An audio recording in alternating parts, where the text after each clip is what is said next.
My name is Nora Callahan, and I am 44 years old. I was a high school art teacher for 11 years. I drove a 2009 Honda with a cracked dashboard and a heating vent that only worked on one side.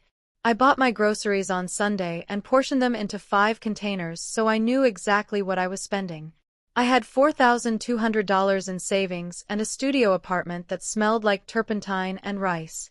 I also had, in a storage unit on the east side of Cleveland, 41 paintings by my late aunt, and a letter she had written me 2 years before she died, in handwriting so small I had to read it with a magnifying glass, that said, "Do not let them tell you what these are worth before you find out yourself." I did not understand what she meant when she wrote it. I understood exactly what she meant 8 months after she died, when my cousins called a family meeting and announced they had already arranged the sale. My aunt's name was Renata Callahan. She painted for 60 years. She sold her work regionally, taught occasional workshops, and lived in a farmhouse outside Oberlin, Ohio, with a barn she had converted into a studio. The family called her the artist. They said it the way you say someone is a vegetarian, descriptive, slightly inconvenient, not something you took entirely seriously. What the family did not know, because Renata did not tell them and I had only begun to suspect, was that the art world had been quietly reconsidering her work for the last decade of her life. That a curator in New York had included 2 of her pieces in a group show 3 years before she died. That a collector in Chicago had purchased 4 paintings directly from her studio. That her name had appeared in 2 academic papers about post-war Midwestern women painters, and that those papers had been cited in a catalog essay for a show at a museum in Cincinnati that I had attended alone, on a Tuesday, and stood in front of one of her paintings for 11 minutes without moving. The family knew none of this. They knew she was the artist. They had already called an appraiser. Welcome to Calm Drama Stories. My name is Nora, and this is where ordinary women find out that the thing they were told had no value was worth considerably more than that, and that the people who told them so were often the same people who had already arranged the sale. If you are new here, subscribe and drop your city in the comments. Stay with me because this story starts in a farmhouse and ends in a very different kind of room, and the distance between those 2 places is exactly the length of one letter written in small handwriting and one teacher who decided to read it carefully. Let me tell you about Renata first, because she deserves the space. She was my father's older sister by 9 years. She never married, never had children, and made no apologies for either. She had studied painting at the Cleveland Institute of Art in the 1960s, when being a woman in a fine arts program meant being told, regularly and cheerfully, that you had a nice eye for color. She had outlasted every person who said that to her. The ones who were still alive had, in recent years, stopped saying it. She was not warm in the way that aunts in stories are warm. She did not press cookies on you or remember your birthday with cards. What she did was pay attention. When you said something, she heard the whole sentence, not just the part she was waiting to respond to.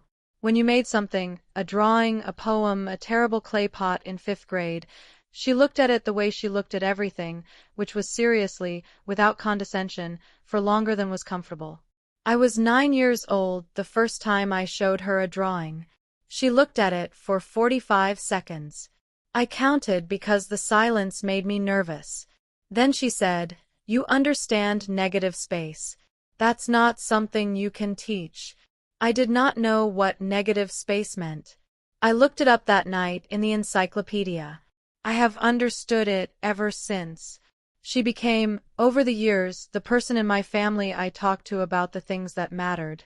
Not my parents, who were practical and loving and had no vocabulary for the kinds of questions I carried. Renata had the vocabulary. She had built it over 60 years of making things and thinking about making things and refusing to apologize for the time she spent on both. She also had, in the barn behind her farmhouse, approximately 200 paintings in various states of completion and preservation, and 41 that she had told me, over several conversations in the last years of her life, were the ones she considered finished. The ones she meant.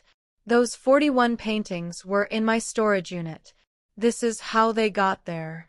3 years before she died, Renata called me on a Sunday evening. This was unusual. She communicated mostly by letter, the kind on actual paper with actual stamps, because she felt that email had damaged people's ability to finish a thought. When she called, it meant something specific was happening. She said, "I want to give you some paintings." I said, "Renata, you don't have to." She said, "I'm not doing it to be generous. I'm doing it because I want to control where they go. There's a difference. Will you come Saturday?" I drove to Oberlin that Saturday. We spent the afternoon in the barn. She walked me through each of the 41 pieces, not explaining them exactly but narrating them, when she had made it, what problem she had been working on, what she thought she had solved and what remained unsolved. It was the most she had ever talked about her work in my presence. I understood, without her saying it, that she was doing something deliberate. That this afternoon was a kind of transfer. Not just of the paintings but of the knowledge around them, to the end, she said. "I'm going to have them transported to wherever you want to store them. Properly. And I'm going to give you a letter." I said, "What should the letter say?" She said, "It should say that these are yours and that you should not let anyone tell you what they're worth before you find out yourself." She handed me the letter 3 weeks later. 4 paragraphs. The last one was the line I had memorized. The paintings went into climate-controlled storage. I paid for it from my own salary, $127 a month, which I put on a separate budget line I labeled Renata. I told no one in my family. Not because I was hiding it. Renata had told me these were mine to do with as I chose, which was true in the practical sense but not in the family sense, which are different things. I did not tell anyone because I was not ready. Because I was still trying to understand what I had been given. Renata died on a February morning 18 months after that Saturday in the barn. Pneumonia. Fast. I drove to Oberlin for the last 3 days and sat with her when she was able to have visitors and sat in the kitchen with her neighbor, an 80-year-old woman named Clem, when she wasn't. Clem had known Renata for 40 years. She said, "She talked about you, you know. She said you were the only one in the family who looked at things." I said, "Looked at things?" Clem said, "Really looked. Not just glanced and moved on." She said you could stand in front of something and actually see it. She thought that was rare. She saved it up for you. I held that for a long time. Save it up for you. The 41 paintings in the storage unit, the Saturday in the barn, the letter in small handwriting. She had been saving it up, and she had given it to the one person she thought could hold it correctly. I drove home after the funeral with a letter in my coat pocket and the weight of not yet knowing what to do. The family meeting was 6 weeks after the funeral. My cousins are Renata's brother's children, Patrick's kids. Patrick died 4 years ago, and his 3 children, Derek, Susan, and Owen, had taken on the general management of family affairs with the energy of people who had been waiting for the authority. They were not bad people. They were efficient people, which in family situations can amount to the same thing. The meeting was at Derek's house. A Sunday afternoon. There were 7 of us: Derek, Susan, Owen, their spouses, and me. Derek had printed an agenda. There was an agenda. 3 items, of which the third was Renata's estate, art collection. I want you to understand the tone of the meeting before we got to item 3. It was brisk. Practical. These were people who had organized the funeral efficiently and were now organizing what came after with the same energy. There was nothing cruel in the room. There was something efficient, and efficiency in grief can be a way of not feeling it. When we got to item 3, Derek said, "I've been in touch with a regional auction house, Bellamy's, out of Columbus. They've agreed to come and assess the work at the farmhouse. Based on their initial review of what we described, they think the collection could bring somewhere between 40 and 80,000 at auction. We'd split that 5 ways."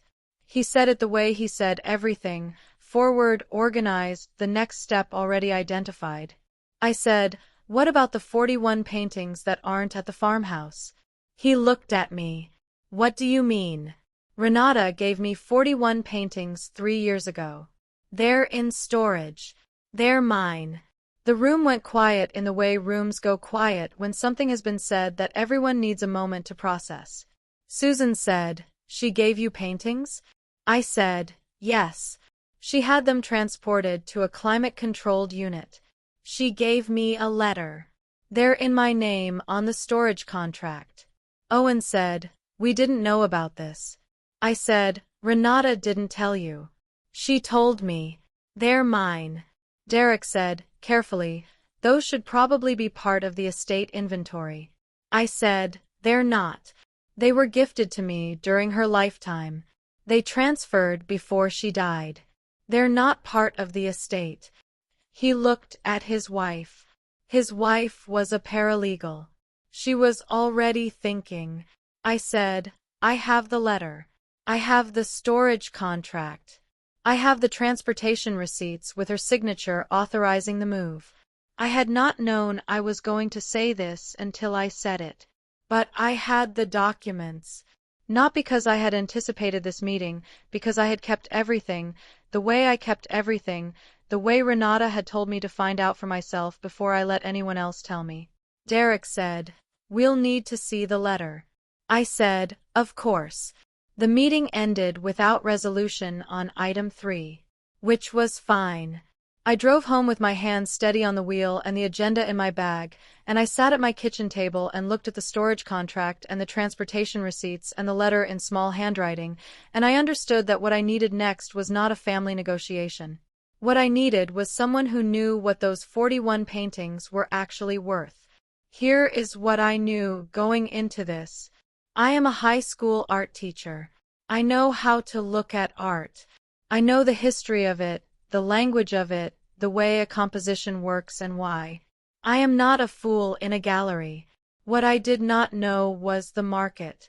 The specific, current, fluctuating, relationship-dependent, provenance-sensitive art market for a mid-century Midwestern woman painter who had been regionally undervalued for 40 years and was beginning, quietly, to be reassessed.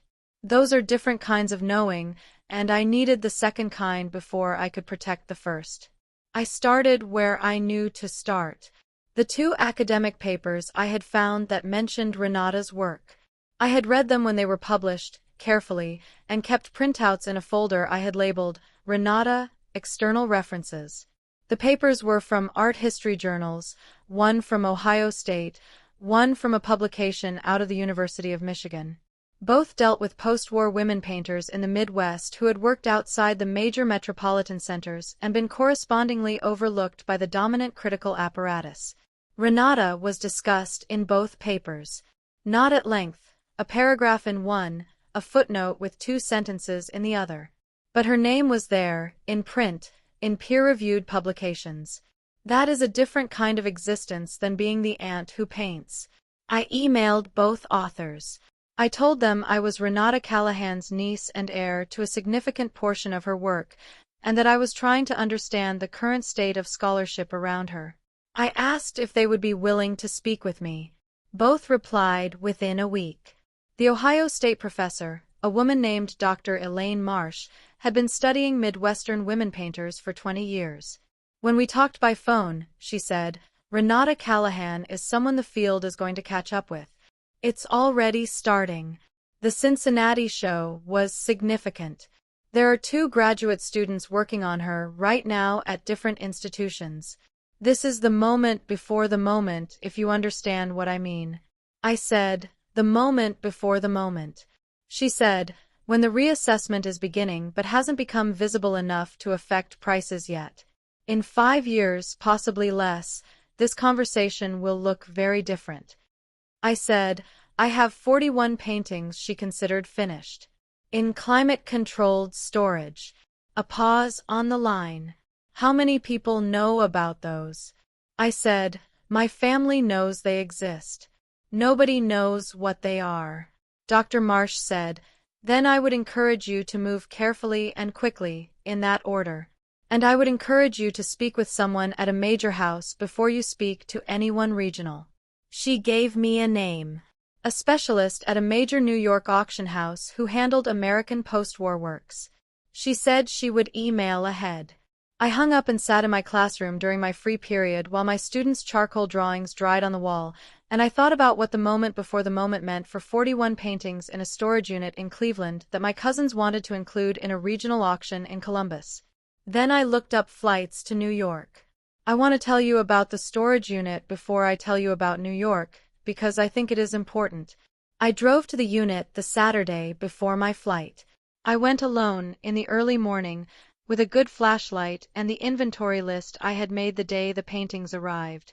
Renata had sent them wrapped in archival paper and padded with acid-free materials, the way someone who had been making art for 60 years knew to protect art. I had not unwrapped them since they arrived. I had kept them as she had sent them. I unwrapped them that morning. All 41. One by one, in the clean early light, I took each painting out and leaned it against the concrete wall and looked at it the way she had taught me to look at things, seriously, without condescension, for longer than was comfortable. They were extraordinary. I had known they were good. I had seen them in the barn, in the context of the Saturday afternoon, in the rush of her narration. But unwrapped in a storage unit in the early morning, without context, without the weight of her voice over them, they were something else. They were the work of a woman who had spent 60 years solving a problem that most people did not know was a problem: how to make a Midwestern landscape feel like it was looking back at you. How to make flatness monumental. How to make the gray light of an Ohio winter contain everything. I stood in front of the largest one for a long time. 11 minutes, approximately, which is exactly how long I had stood in front of the one in Cincinnati. Then I rewrapped them. I drove home. I graded papers. I booked a flight. The specialist at the auction house was a man named James Abernethy. He was 50-something, precise, in a suit that cost more than my monthly rent, and he had the specific quality of people who handle significant objects for a living, a stillness, a care and movement, as if everything around him might be breakable. He had received Dr. Marsh's email. He had also, he told me when I sat down, done his own research in the 2 days since. He said, "Tell me about the 41. I told him everything. The Saturday in the barn. The letter. The storage unit. The inventory list. The transportation receipts." He asked, "Are there any prior sales we can document?" I said, "The Chicago Collector. 4 paintings, direct from the studio. I have correspondence from Renata's files that references the sale, but I don't have the transaction records." He said, "Do you know the collector's name?" I had a name. From a letter in Renata's handwriting that I had found in the farmhouse during the 3 days before she died, in a folder she kept in her desk labeled simply, "Sold." I had photographed the folder's contents on my phone. I had not known why at the time. The collector's name was in the top letter. I read it to him. James Abernethy was quiet. Then he said, "That collector has one of the most significant private collections of post-war American women painters in the country. He has been buying these works for 30 years. If he purchased 4 directly from Renata, that is a significant provenance point." I said, "What does provenance do to value?" He said, "It establishes a chain of serious attention. It tells subsequent buyers that people who know what they are doing consider this work significant enough to acquire."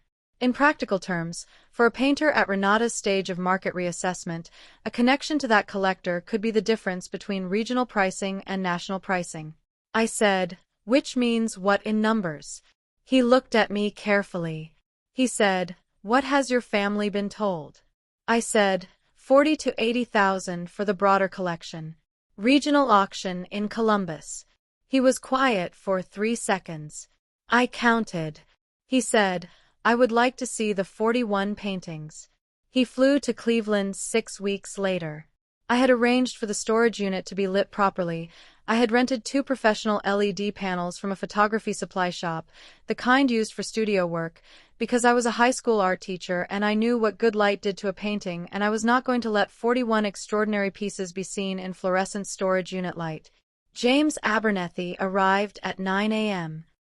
He brought a colleague, a woman named Priya who was the house's specialist in American works on paper, in case any of Renata's studies were relevant.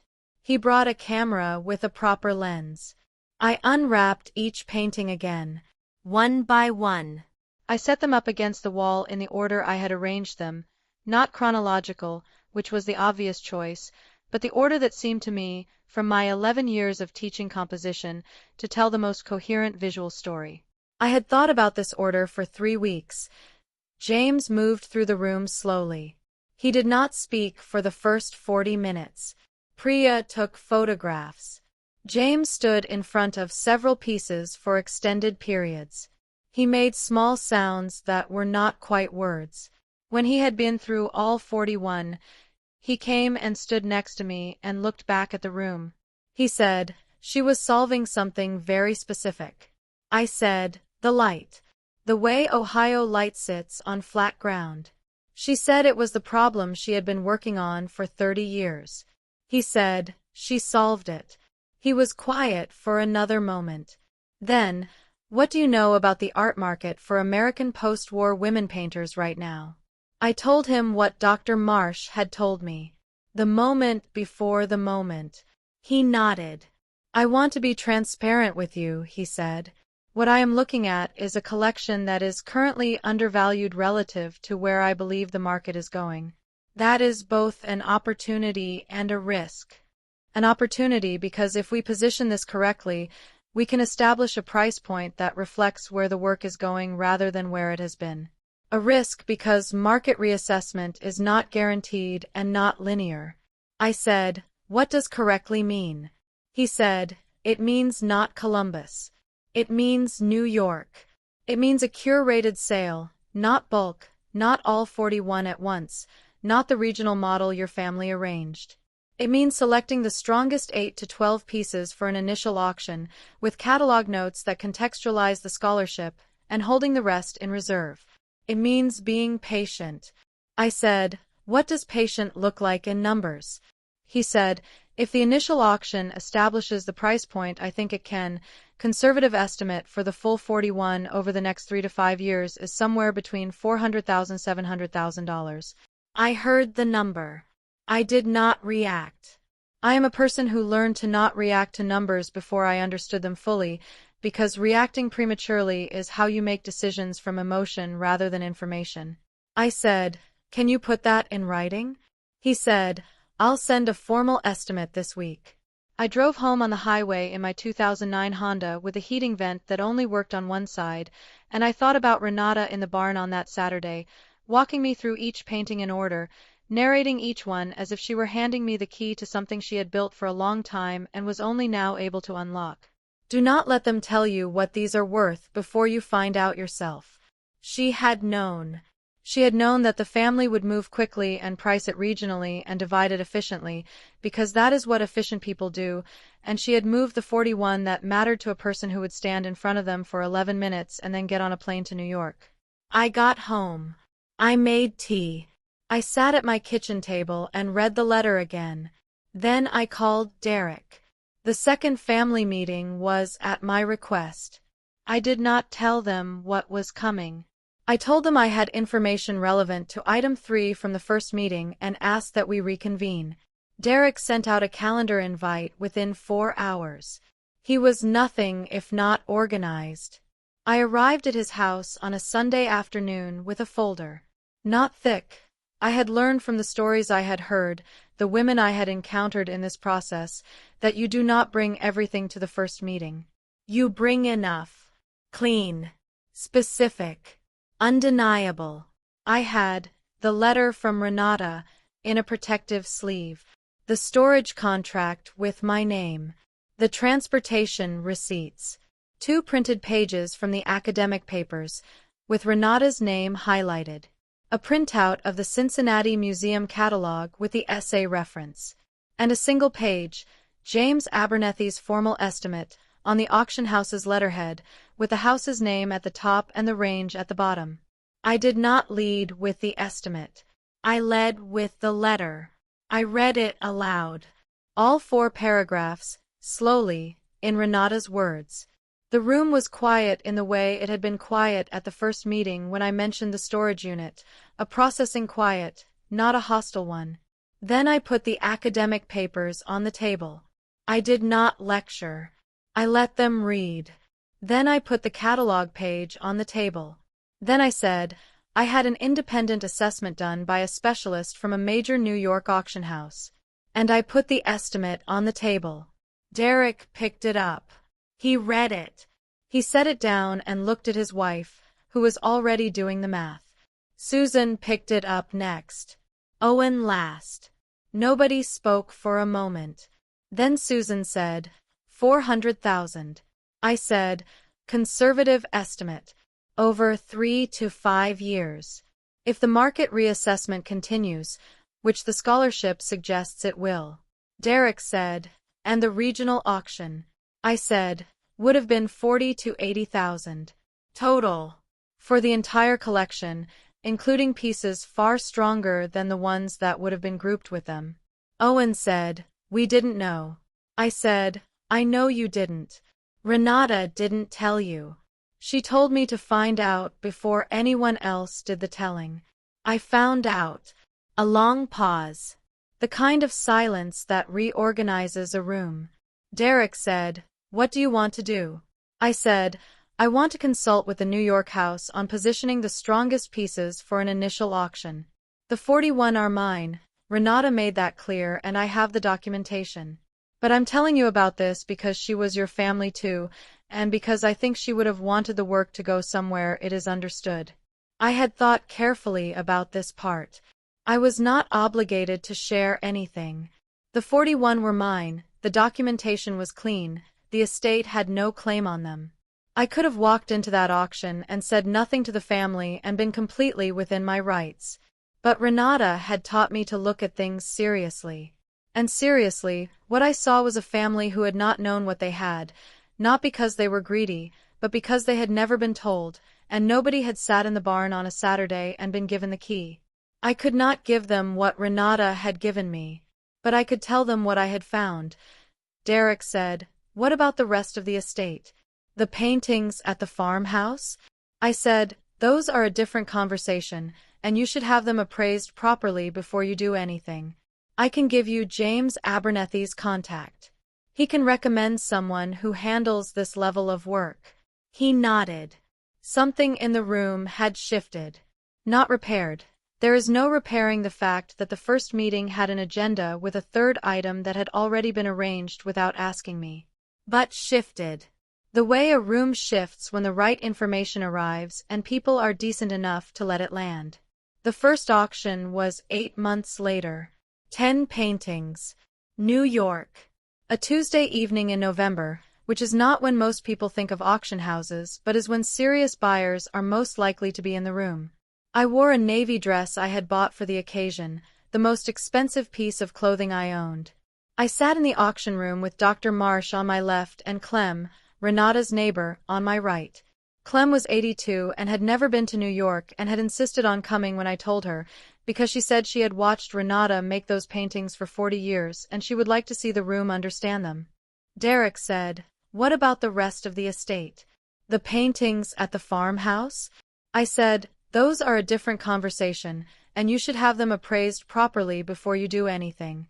I can give you James Abernethy's contact. He can recommend someone who handles this level of work. He nodded. Something in the room had shifted. Not repaired. There is no repairing the fact that the first meeting had an agenda with a third item that had already been arranged without asking me. But shifted. The way a room shifts when the right information arrives and people are decent enough to let it land. The first auction was 8 months later. 10 paintings. New York. A Tuesday evening in November, which is not when most people think of auction houses, but is when serious buyers are most likely to be in the room. I wore a navy dress I had bought for the occasion, the most expensive piece of clothing I owned. I sat in the auction room with Dr. Marsh on my left and Clem, Renata's neighbor, on my right. Clem was 82 and had never been to New York and had insisted on coming when I told her, because she said she had watched Renata make those paintings for 40 years and she would like to see the room understand them. James had written the catalog notes himself. He had called Renata's work a rigorous investigation of the monumental in the quotidian, which is exactly right and exactly the kind of sentence that belongs in a catalog. The first painting sold for $28,000, the second for $31,000, the eighth for $47,000. The 10th, the large one, the one I had stood in front of in the storage unit for 11 minutes, sold for $68,000 to a collector in Los Angeles who, James told me afterward, had been looking for Renata's work specifically since reading the Ohio State paper. Total for the 10 paintings, $312,000. I sat in that room and I did not cry. I watched the numbers move and I heard the gavel and I thought about a 9-year-old girl in a kitchen showing a drawing to a woman who looked at it for 45 seconds and said, "You understand negative space. That's not something you can teach." I had not known then what she was saving up. I knew now. I took Clem to dinner after the auction at a restaurant near the auction house. She ordered the most expensive thing on the menu without looking at the price, which I respected deeply, and she talked about Renata for 2 hours with the fluency of someone who had been holding those stories for 40 years and was finally being asked. She said she would have been pleased about the catalog notes. I said, "The rigorous investigation part?" Clem said, "The part where someone finally understood what she was doing. She never cared much about the money. She cared about being understood." I said, "I know." Clem said, "She picked the right person. I still teach." I want to say that clearly because I think some people assume that money changes the terms of your life entirely, and it changes some terms and not others, and I had no interest in leaving the classroom. My students are 17 and they are learning to see, and I am the person who knows how to teach that, and $312,000 does not make me less that person. What it does is pay off my student loans, which I had been carrying for 16 years. What it does is replace the 2009 Honda. What it does is put Adwoa, not my daughter, but a student of mine, a girl with the same quality of serious looking that Renata had once identified in me, through her first year of art school, which her family could not afford and which I had set aside a specific amount to fund because that is what you do when you have been given something by a woman who paid attention. You pay attention to the next one. The remaining 31 paintings are in a better storage unit now, a proper art storage facility with humidity control and temperature monitoring. 3 more will go to auction next year. The rest I am holding, the way James advised, the way the market requires, the way patience requires. James said at the first auction, "This is the beginning of the conversation about her work." I said, "She started the conversation 60 years ago." He said, "Now the room is finally listening. I do not have a dramatic confrontation to give you. No table with checks turned over, no room of witnesses, no single moment where the truth landed and rearranged everything. What I have is a letter in small handwriting and a storage unit and a Saturday in a barn and an 11-minute silence in front of a painting that told me everything I needed to know before I knew I needed to know it. What I have is a woman who saved it up for me, and the discipline to find out before I let anyone else do the telling. If you have ever been the person in your family who was told to just let the practical people handle it, the efficient ones, the ones with the agenda, I want you to hear this. Finding out is not disloyalty. Finding out is the only way to protect what you've been given. The people who loved you and left you something trusted you to understand its value. Do not hand that understanding to someone who has not done the work of standing in front of it for 11 minutes. Stand in front of it. Find out. Then decide. Do not let them tell you what it is worth before you know. That is my story. 1 letter. 41 paintings. A storage unit on the east side of Cleveland. A specialist who flew in from New York with good lighting and the right questions. And an 82-year-old woman named Clem who ordered the most expensive thing on the menu and talked about Renata for 2 hours because someone finally asked. If this story found you at the right time, if someone left you something and you have been letting the efficient people manage it, start asking questions. Tonight. You do not need to know the answers yet. You just need to know that the answers exist and that you have the right to find them. Drop a comment and tell me where you are watching from. Share this if you know someone who is about to let the practical people handle something that deserves more than practical handling. Subscribe if you are new here. I will see you in the next one. And if Renata is listening, the room understood. Finally, the room understood. Let me go back to the farmhouse because you need to understand what Renata left behind there and what almost happened to it. The farmhouse outside Oberlin had been in Renata's name since 1979, when she bought it for $41,000 with a combination of savings and a small inheritance from her own mother. She had done most of the renovation herself over the first decade. The barn conversion, the studio skylights, the long kitchen table she had built from reclaimed barn wood that was, by any honest measurement, one of the most beautiful pieces of furniture I had ever sat at. After she died, the farmhouse went into the estate. This was straightforward. It was in her will, distributed among the surviving family members in equal shares, which meant Derek, Susan, Owen, and me. 1/4 each. The farmhouse was appraised at $280,000, modest for the acreage but accurate for the rural market. What was not in the estate, legally, were the 41 paintings in my storage unit. But what was in the estate was everything else in the barn, approximately 160 pieces in various states, from finished but not selected by Renata as among her best, to studies, sketches, preparatory works, and a number of canvases she had painted over entirely. Derek had grouped all of this under the heading Art Collection in the estate inventory, and it was this grouping that the regional appraiser from Bellamy's in Columbus had been called to assess. I want to tell you what would have happened if I had not made the calls I made. Bellamy's would have come to the farmhouse.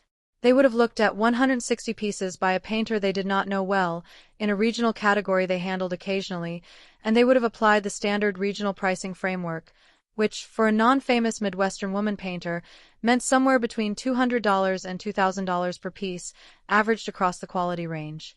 Their estimate of $40,000 to $80,000 for the whole collection was, within their framework, probably accurate. And then the collection would have been sold at a Columbus auction, lot by lot, to buyers who were mostly interior decorators and local collectors, and the pieces would have dispersed across Ohio living rooms and dental office waiting areas, and the scholarship that Dr. Marsh and her colleagues were building, the careful, painstaking academic work of recovering a painter's reputation, would have been left with nothing to point to. No concentrated body of work, no way to make the case to. Institutions that Renata Callahan deserved the retrospective that I now believe she will one day receive. That is what dispersal does to an artist's legacy.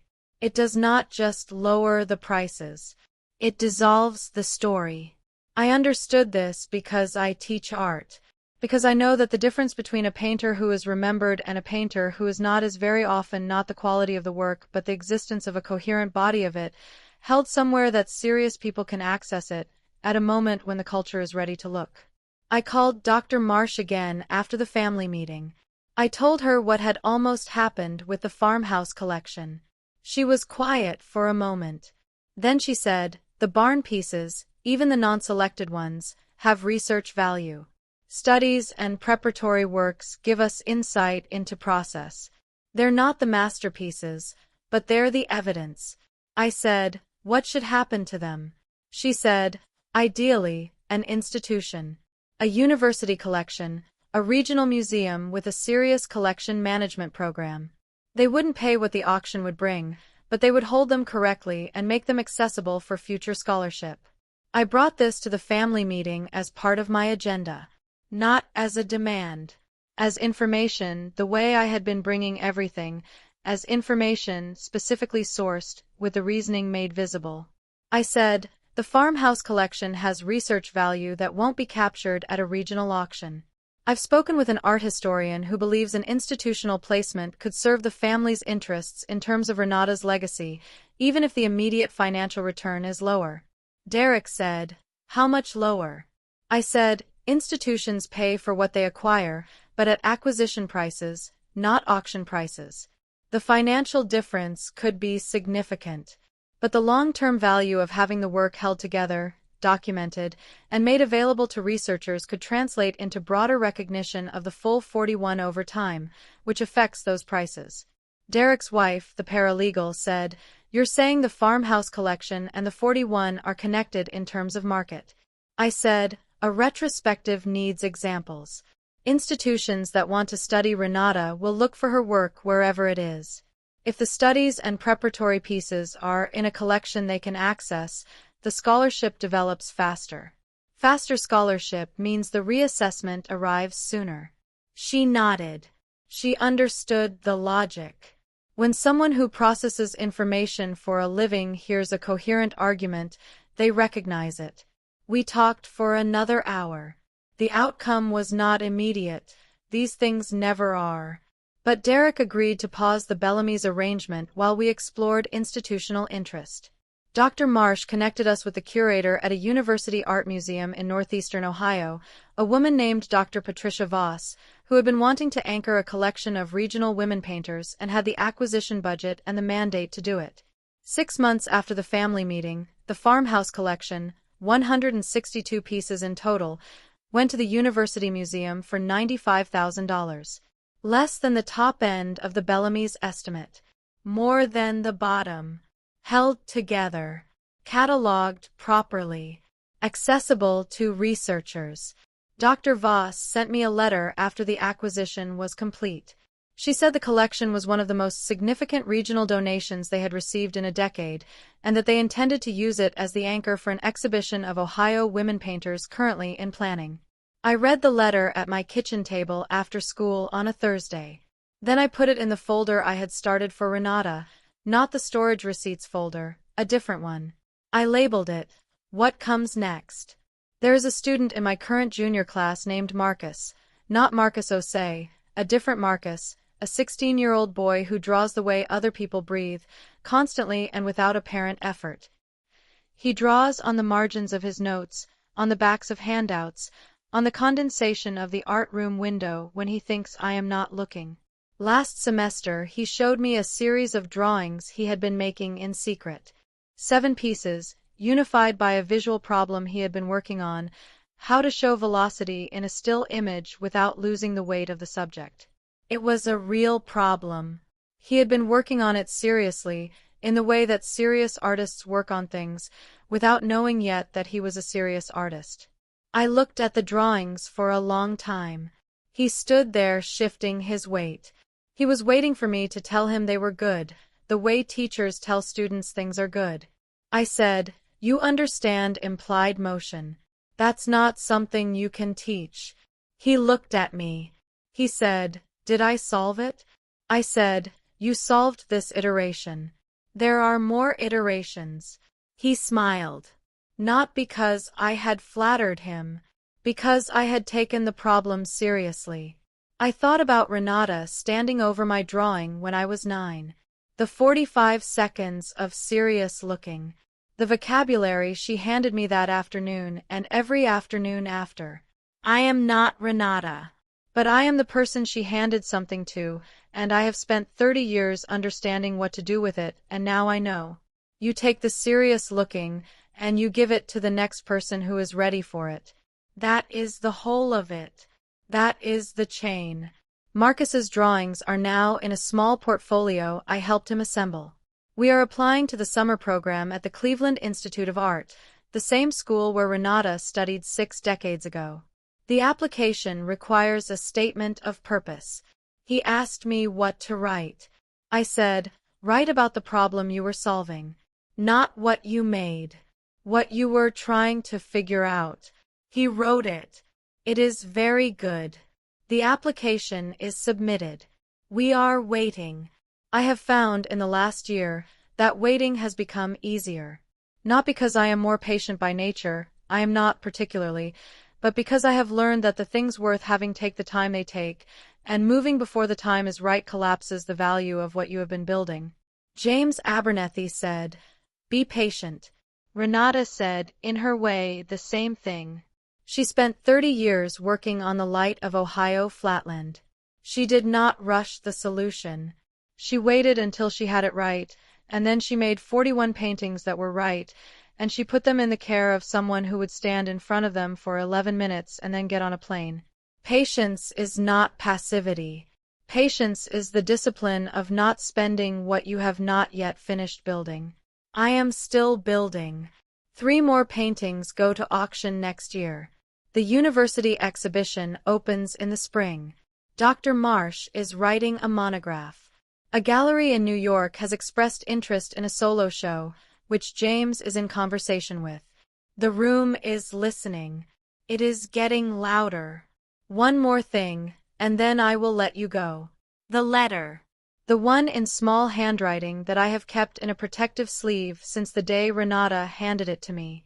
I read it again the morning after the auction, sitting at my kitchen table in the same chair where I had sat the night of the family meeting, the night after the storage unit, the night after the call from James with the estimate. 4 paragraphs. The last line. Do not let them tell you what these are worth before you find out yourself. She wrote it to protect the paintings. That was the practical purpose. But I have been thinking in the year since the auction about what else she was saying. About what she had watched over 60 years happen to women who made things and did not know their value, or who knew their value and could not make the room understand it, or who let the efficient people handle it because they were too tired or too uncertain or too conditioned to believe that their knowledge of the thing was more reliable than the appraiser's number. Do not let them tell you. Find out yourself. Those are 2 separate instructions, and both of them matter. The first is a warning. The second is a mandate. She was not just saying, be careful about the auction house. She was saying, you have the capacity to find out the truth of this. You have the eyes. You have been watching and looking and paying attention your whole life. Trust what you see. I was a high school art teacher with $4,200 in savings who drove a 2009 Honda with a broken heating vent. I was not who the market looked at when it thought about who handled significant estates. I was exactly who Renata thought should handle this one. She knew what she was doing. She picked the right person. I am trying every day to be worthy of that, to teach Marcus about implied motion, to answer Dr. Marsh's emails with the detail they deserve, to stand in front of things for 11 minutes and see them honestly before anyone else has a chance to tell me what I am looking at. That is the inheritance she left me, not the paintings, the seeing. Everything else follows from the seeing. I want to tell you about the week between the family meeting and calling Derek to schedule the second one, because it was the week I almost convinced myself to stay quiet. Not because I doubted the paintings. Not because I doubted James Abernethy's estimate or Dr. Marsh's scholarship or anything I had found out. I doubted my right to disrupt what the family had already set in motion. This is the thing nobody talks about, the specific internal argument that happens when you know something and are deciding whether to say it in a room where the efficient people have already organized the next step. It is not cowardice. It is something more complicated. It is the calculation that you have been trained your whole life to make. How much disruption is my knowledge worth? How certain do I have to be before my certainty becomes worth the cost of using it?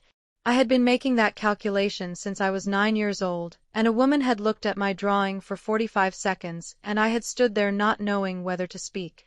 In the family meeting, when Derek announced the Bellamy's arrangement, I had spoken immediately. I had said, what about the 41 paintings? I had not hesitated. I had the documentation and I spoke. But the second meeting, the one where I would come back with James's estimate and Dr. Marsh's papers and the catalog and effectively tell my cousins that they had been about to make a very expensive mistake, that one I rehearsed for a week. Not the content, the right to say it. I sat with that for 3 evenings in my studio apartment with the smell of turpentine and the storage receipt on the table, and I turned it over the way I turn problems over when I am trying to be honest with myself rather than comfortable.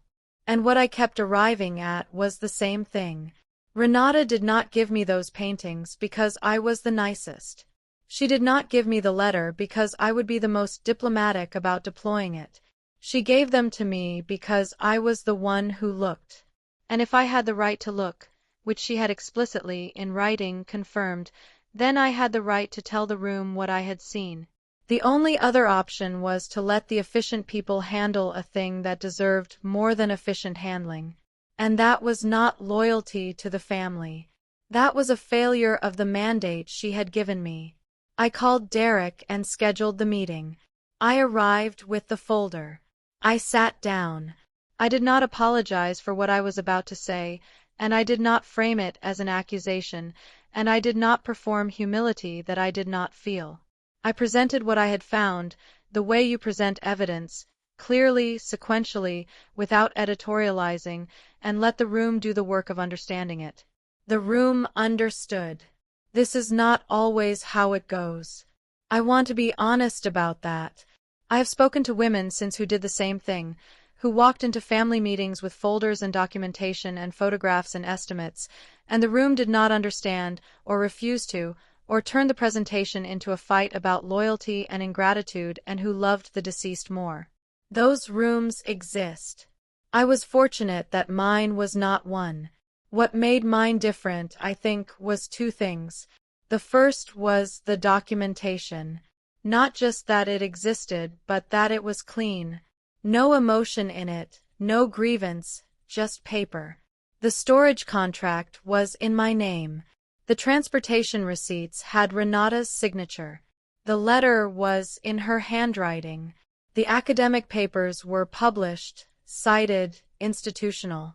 The estimate was on letterhead with a phone number. When you put that kind of paper on a table, the room does not have to trust you. The paper is already trustworthy on its own. The second was that I had done the work first. I had not come to the meeting with a grievance and no plan. I had come with a plan and the paper to support it. There is a significant difference between, I think this is wrong, and I think this is wrong, and here is what I have done about it, and here is what I propose we do next. The second one gives the efficient people something to organize toward.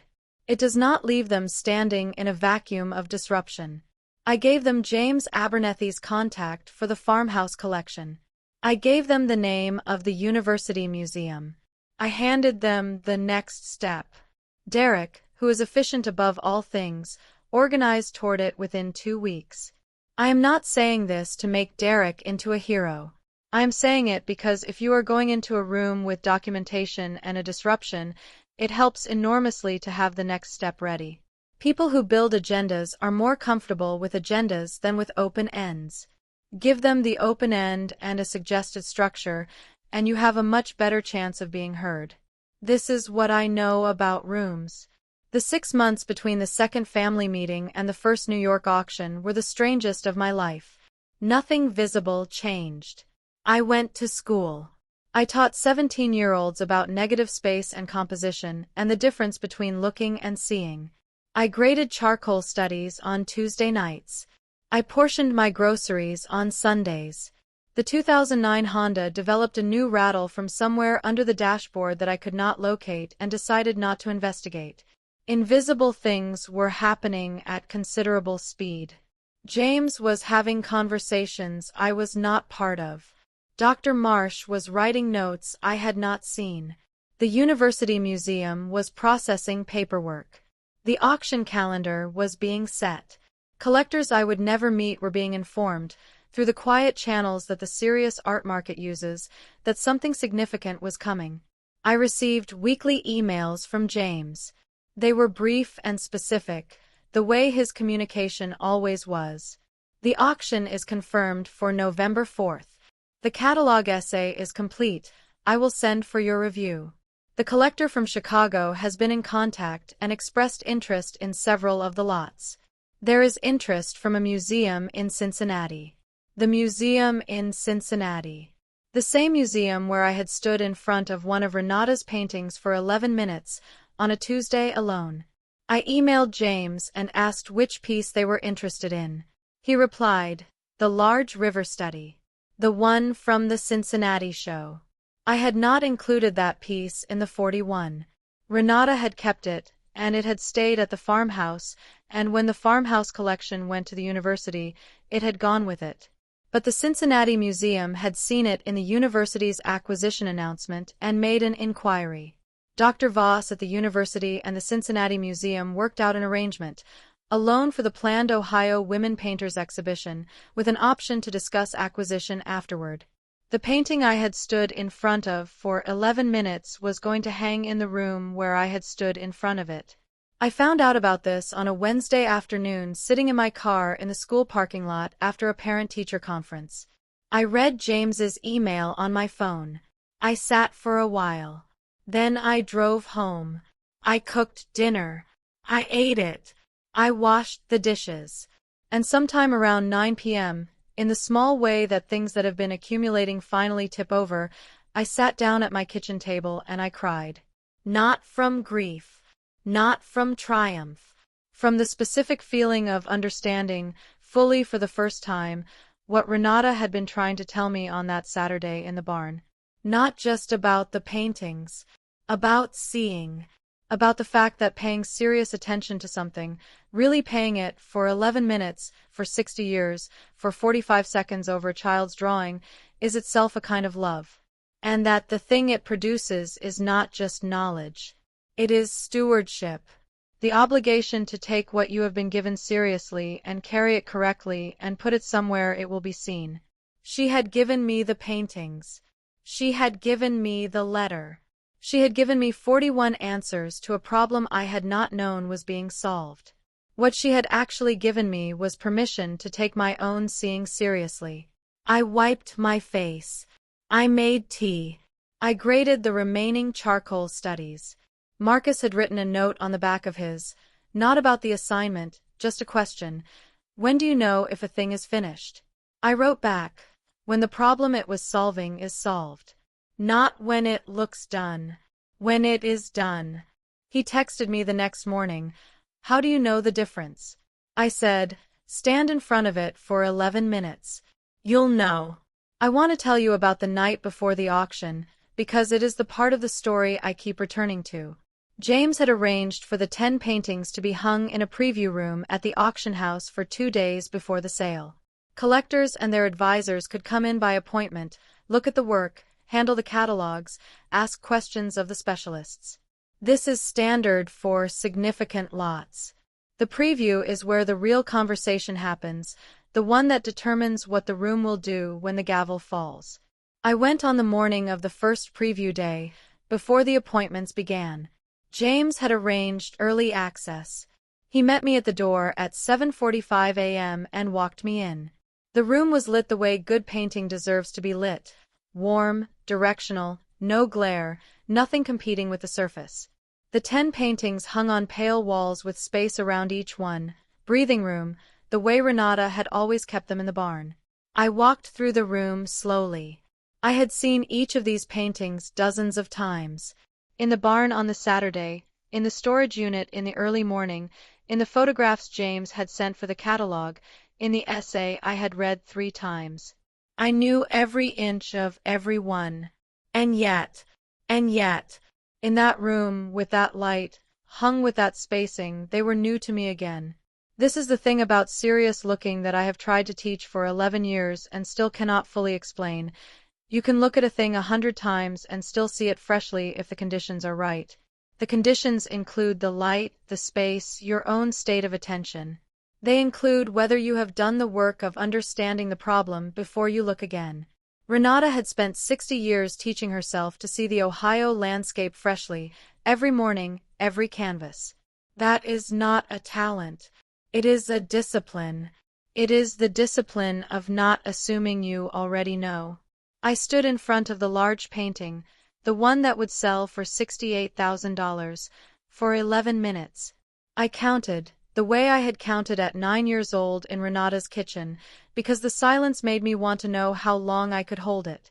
James waited at the door. He did not rush me. When I turned around, he said, "Ready?" I said, "Yes." He said, "She was very good, your aunt." I said, "She was extraordinary. The good ones always look like very good from a certain distance." He smiled. He had been in the business long enough to know the difference and appreciate it when someone else did too. We walked out. The collectors began arriving an hour later. I did not stay to watch. The preview was their time, and I had already had mine, and I have learned enough about rooms to know when you have done what you came to do, and it is time to let the thing proceed without you. I walked out onto the street in New York on a November morning, cold and clear, and I thought about Renata standing at the farmhouse door in February, the last time I had seen her, pressing my hand in both of hers because she had lost enough strength that pressing was all she could do. She had not said anything. She had looked at me with that serious, unhurried attention she had always used on things she was trying to understand. I had understood, even then, that she was finishing something, that she was checking one last time, that she had handed it to the right person. I hope I have been the right person. I am trying to be. The gavel fell the next evening on 10 paintings and $312,000, and a beginning that Renata did not live to see, but that she built every condition for. I think that is enough. I think that is, in fact, everything. Before I go, I want to say one more thing about Clem. We have stayed in touch since the auction dinner. She is 82 and she emails, which surprised me, with a precision and a dryness that remind me of Renata.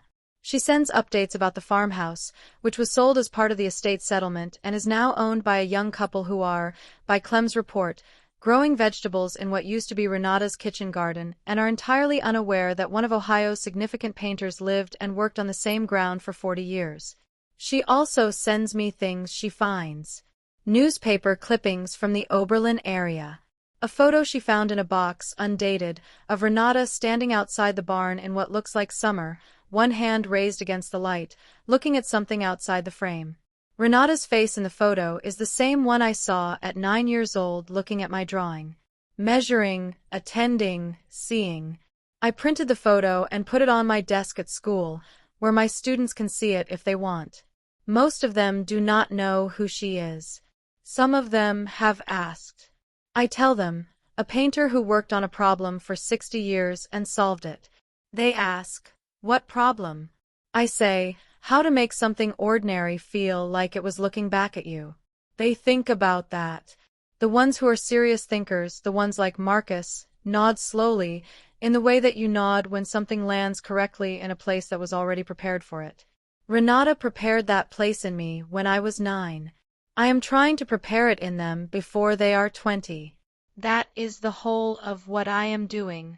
Every day in that classroom, every Tuesday evening grading, every conversation with James about reserve prices and auction schedules and the long game of a painter's legacy. I am passing on what was handed to me. And the storage unit has 31 paintings left, in climate control, waiting for their moment. They are not in a hurry. Neither am I. That is my story. One letter in small handwriting. 41 paintings in a climate-controlled unit. A specialist named James who flew to Cleveland with good lighting. An 82-year-old woman named Clem who ordered the most expensive thing on the menu. A university museum that held the work together so the story could be told. And a November evening in New York when a room full of serious people finally understood what a woman from Oberlin, Ohio had been doing for 60 years. If you are the keeper of something, a letter, a body of work, a family story that the efficient people have not yet gotten around to mishandling, I want you to know this. Find out before anyone else does the telling. Stand in front of it for 11 minutes.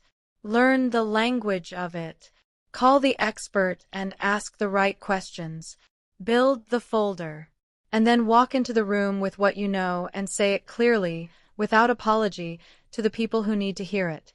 You were given that thing for a reason. The reason is you.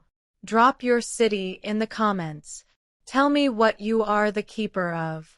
And if someone you know is sitting on something they have been told has no value, share this with them.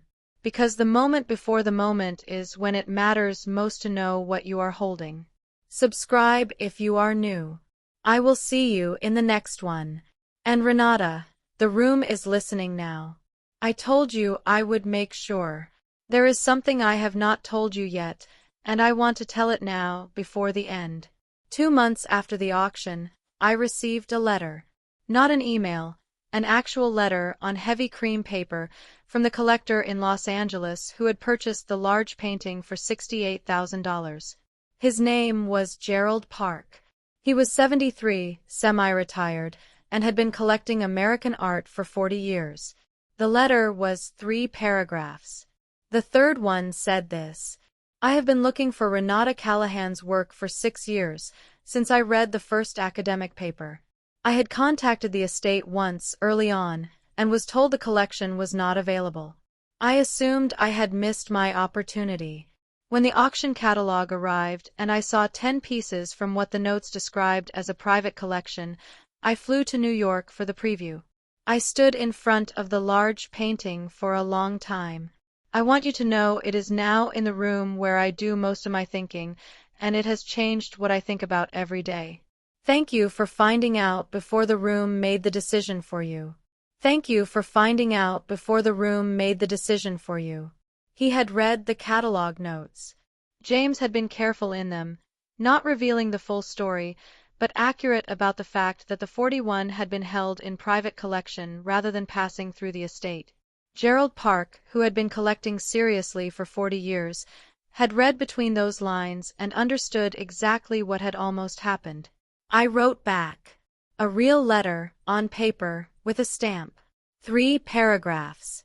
The third one said, she left me a letter telling me to find out myself. I almost didn't believe I was the right person to do it. Then I remembered that she had 45 seconds of serious looking over a drawing I made when I was 9, and she did not give that kind of attention to things she was not sure about. He wrote back within the week. We have been corresponding since. He has attended one of my school's student exhibitions, which he found through my name in a press mention about the auction. He sat in the gymnasium of a Cleveland high school on a Thursday evening in April and looked at the work of 17-year-olds with the same seriousness he applied to the Callahan in his office. He spoke to Marcus. He asked about the problem Marcus had been working on, the velocity problem, the implied motion. Marcus explained it. Gerald listened the whole way through, without interrupting, and when Marcus finished, Gerald said, Have you looked at Duchamp's nude descending a staircase? Same problem, 1912, different solution. You should see what someone else did with it before you finalize yours.